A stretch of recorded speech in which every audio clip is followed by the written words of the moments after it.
Yan po ay bulaklak ng dragon fruit. Dito po kami sa Imus. Pumasyal-pasyal kami dito. Yan pa oh. Ang ganda pala ng bulaklak ng dragon fruit.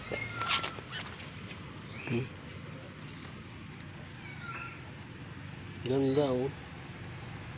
Ang ganda. Close up.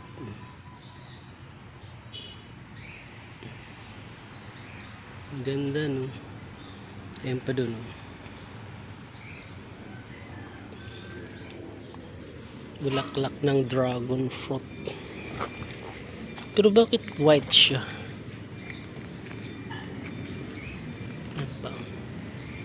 May mga bubuyog pa oh. May bubuyog pa yun. Honey bee.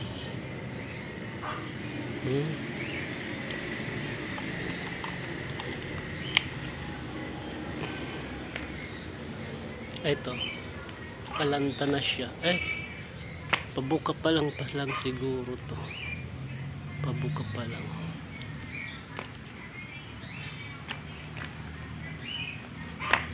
Ganun.